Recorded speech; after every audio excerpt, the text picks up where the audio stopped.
welcome to Maggie Chats Books. Today is my June wrap-up, part 2. These are the books I read at the end of June, or the second half of June. And I gotta say, June was a really great month for me on books. I had a couple of 5-star, and at the end of June, I read 5 books, and I have 2 of them that I gave 5 stars to, so let's get started. The first book I read was The Sign of Four by Sir Arthur Conan Doyle. This is the second book in the Sherlock Holmes series. I read A Study in Scarlet at the beginning of the month and really enjoyed that one. This one I didn't enjoy as much, but it's still very, very good. It's a very quick read, about 150 pages. I said before when I read A Study in Scarlet, I loved the character of Dr. Watson, and I loved him even more in this one. So it's a crime novel. It also, the relationship between Dr. Watson and Sherlock Holmes is explored a bit, and I really enjoyed this. So I'll probably read more of these, and I think I said before that I would like to get the audiobook narrated by Stephen Fry. I think that would be a pretty cool way to listen to the rest of the books. So the next book I read was Juno Dawson's The Gender Games. This book I heard of at the end of May. Lauren from Lauren in the Books and Simon from Savage Reads both recommended this book and said it was their top book in May. So I ordered it from Book Depository because I was not able to find it in the US, and it took a while to get here. So it finally got here. It's toward the middle of the month, and I read it. This is an awesome book, and this one I did give 5 stars. It explores the way we look at gender and how gender is almost this separate being that people place on people based on their anatomy and what we think gender should be. Juno is a transgender woman, and she speaks about when she was younger and how things were forced upon her based on the fact that she was born with a boy's anatomy. So I can't recommend this book enough, and it's one of those that is not only educational, but it reads very, very quickly. I just recommend this. I don't want to say too much about it because it's a lot of the personal stuff that she went through, as well as what other people go through. It looks a lot of equality and things like that. So I recommend this one. If you are in the US, I think you will have to get it through Book Depository. I'm not sure when it comes out in the United States. I meant to look that up, but I don't know. If I find that out, I'll put it in the description below. So that was my first 5-star book at the end of the month. The next book I read was Station 11 by Emily St. John Mandel. This book is about a pandemic that occurs throughout the world, and the Earth becomes kind of a dystopian society where you kind of find groups to stay in. And we follow a group of actors who go around the United States and part of Canada, and they put on performances of Shakespeare for groups of people that are still surviving. And I've read some reviews about this book where they didn't like the back and forth, where it starts prior to the pandemic and goes after and then comes back. But to me, I think it was the best way to get character development and get backstories on the characters. So I enjoyed this one. I gave this one 4 stars. I like dystopian, end of the world kind of books, so this one really clicked all my boxes, and I recommend this one as well. And the next book I have is one that is a genre that I have never tried before.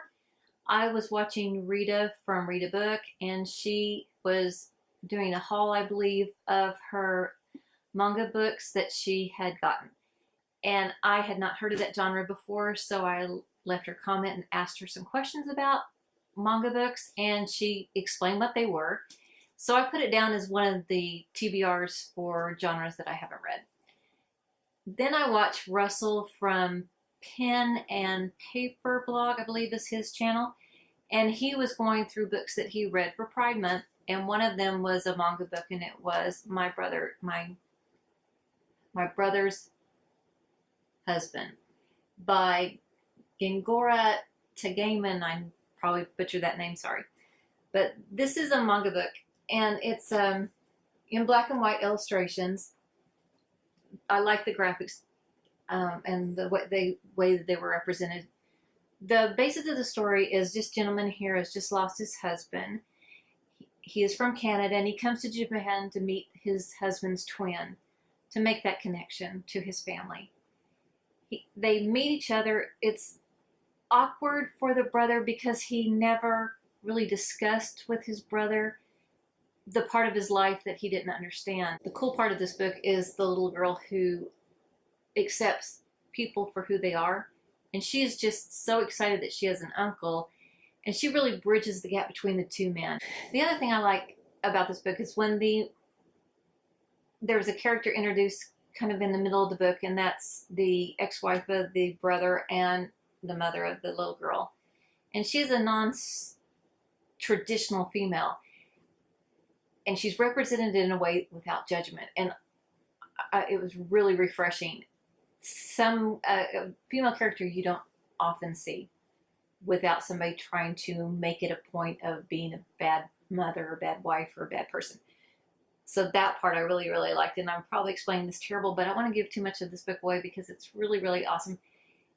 I gave it 5 stars. There is a second book, and I will be ordering that and reading that one. So totally recommend this one, especially if you want to get into a new genre, or if you're already in this genre and just want to try something different. So great book. And the last book I read was an ebook, and it is Saving Alex by Alex Cooper and with Joanna Brooks.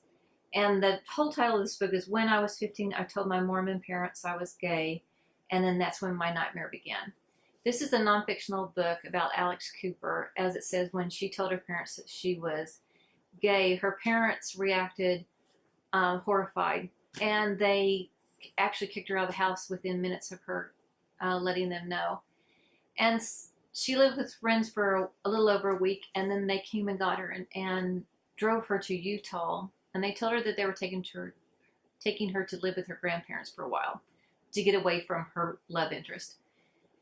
But instead they took her to a private home where a couple with their kids lived, and the couple were described as therapists that can change gay people. And so they left her there to be reformed in some way. But when she was there, she was not only abused mentally and physically, she was tortured and treated horribly. She was also isolated. Even though the house was full of people, she wasn't allowed to be talked to by any of them. Now, obviously, if she wrote this book, you know that she got out of the situation, but there's still, I'm sure, a lot of things she's dealing with because of what she went through. The story is just horrific, yet hopeful, and amazing that a 15-year-old girl did the things that she did. And so I gotta recommend this book, and I had never heard of it before. I just happened to find out about it on Amazon, I think, and downloaded the ebook. So very good. I gave it 4 stars. Those are my 5 books this end of June that I've read. I hope you enjoyed this. If you did, please give it a thumbs up, and I'll talk to you later.